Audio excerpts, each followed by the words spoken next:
Because all is law, all is cause and effect. Everything in this entire universe of ours is governed by laws. Everything. The planets that are orbiting around the sun, following these same elliptical patterns that they have for millions of years, not changing an iota. Some of them take thousands of days to travel around the sun. This particular one that we're on takes 365 days to orbit around the sun. And they keep following these same patterns because it's all governed by laws. The law of gravity says that when I throw my wallet up, what's going to happen is it's going to come down because it's governed by the law of gravity. The speed of sound is 750 miles an hour.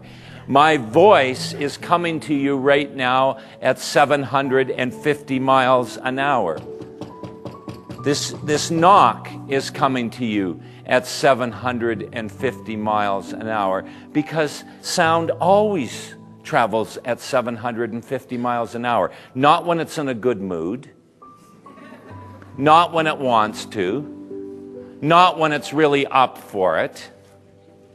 It's a law that sound travels at 750 miles an hour, and it always travels at 750 miles an hour. Except when it's underwater. And then it travels at 3,000 miles an hour. Well, what does that mean? Does that mean that it's not governed by laws? No, what that means is that the speed of sound and the molecular structure of air and the molecular structure of water is different, and it just so happens that sound travels through water quicker than it does through air, but it's all governed by laws. The reason that some things are steel and some things are cotton and some things are wood have to do with the molecular structure of elements. When elements bond in different ways, they show up as different substances. For example, whenever you get two hydrogens and an oxygen bonding together, H2O, then that shows up as water. It's all governed by laws. The reason that some people have blue eyes and some people have brown eyes and some people have dark hair and some people have red hair and some people are black and some people are white and some people are Indian and some people are Oriental have to do with the genetic imprint that comes from your parents. We get 23 chromosomes from each parent, and that's why we look the way that we do. Nature can only work with the material that it has. It's all governed by laws.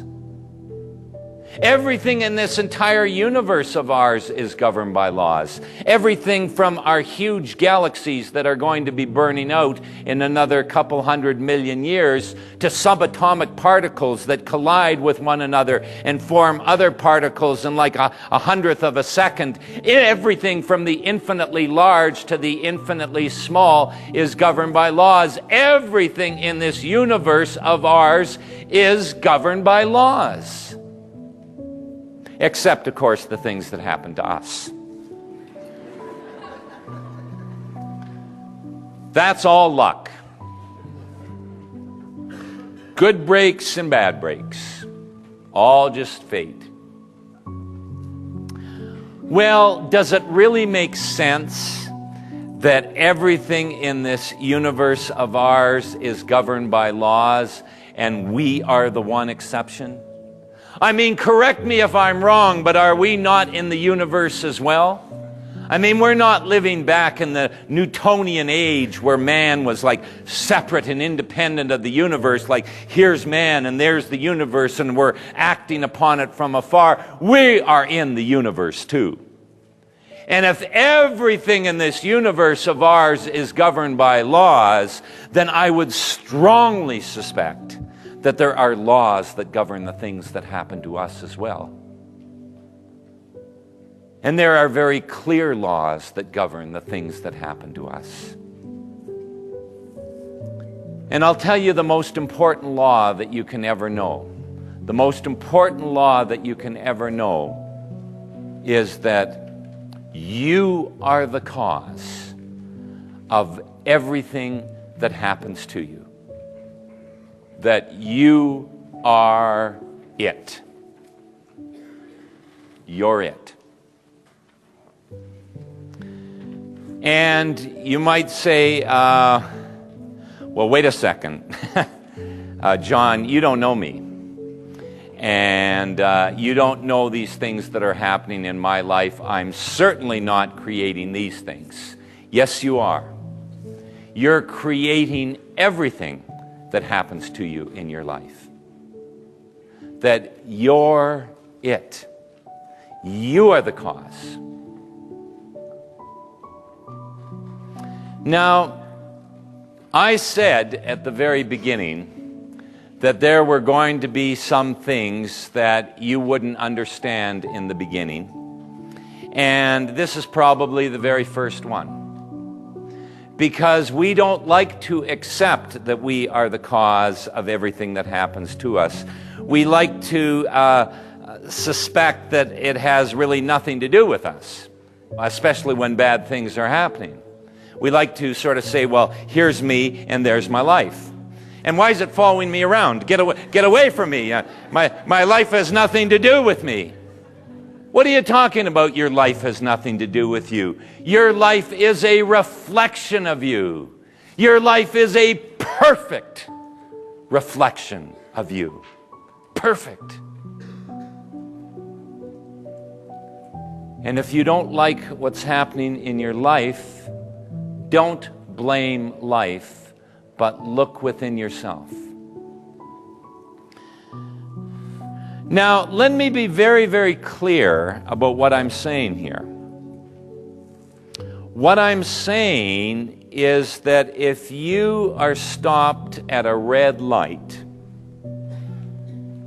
and somebody comes smashing in and hits your car from behind, you are the cause of that.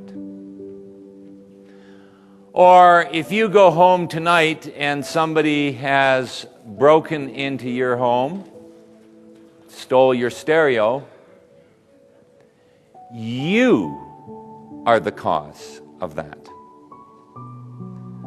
I'm not just talking about the obvious things like, I'm messing up at my job a little bit and not working that hard and I get fired. Or, my wife leaves me because I'm out drinking every night. I'm not talking about those obvious cause and effect things. Those things we can see very clearly. I'm talking about every single event and circumstance that happens in your life has its cause within yourself. That you are the creator of the things that are going on in your life. You see, who and what each of us are is an accumulation and conglomeration of all the thoughts, all our emotions, every event that has happened to us in our life, ever since we have been a small infant, every thought, every desire, every fear, every worry, every joy, every circumstance, right up to this very moment of you walking into this room. Every single event and your reaction to these events. Everything that is happening to you in your life has created within you a vibration of energy. And life is always responding to you according to your own personal vibration of energy. That you are vibrating. Ben here has his Ben vibration of energy, and it's creating his Ben reality. I have my John Kehoe vibration of energy, and it's creating my John Kehoe reality. Diane in the back has her Diane vibration and energy, and it's creating her Diane reality. That life is always responding to us according to our own personal vibration of energy. And our vibration of energy is as different as our thumbprints, as different as our faces, that there is no two people in the world that has the same vibration of energy. And life, in its very mysterious, very magical way, is always delivering up to us circumstances and situations according to our own personal vibration of energy. And let's not be so simplistic in our understanding of life that everything that is pleasant is good and everything that is unpleasant is bad. For example, getting a raise is good, losing your job is bad. Being healthy is good, getting an illness is bad. Well, sometimes having an illness can be one of the most powerful things that happen to you in your life. Sometimes losing your job can be an incredible gift because it sends you off in a new direction that you would not have gone off in had you remained at your old job. And maybe you end up with something that is much more in tune with who and what you are, that is much more in tune with your own personal destiny. And we are the cause of everything that happens to us, that we're it. And at first, this is like a little bitter pill for us to swallow, because we don't like to accept that we are the cause. It's so much easier, especially when bad things are happening to us or we're going through some misfortune. It's so much easier to think it has nothing to do with us, but that's a crutch. And I only have 4 sessions with you. I don't have time to baby you. I have to get right down to the fact and truth. You are not going to get ahead by believing that life has nothing to do with you. But you're going to move ahead very aggressively when you accept responsibility for your own life. And I'm not saying you will understand it. I don't expect you to understand it at this early stage of our training. What I'm saying is I want you to accept it. Because once you accept that I am the cause of the things that happen to me, once you accept that, what happens is it gives you an immense amount of personal power. An immense amount of power. This is good news, my friend, what I'm sharing with you. This is incredibly good news, because if indeed what I'm saying to you is that we are the cause, then what that means is that as we change our thoughts, as we change our beliefs, as we change our vibration of energy, then life should change to match the new vibration of energy that we have. And that's exactly how you're going to prove it to yourself. This is the most incredible news.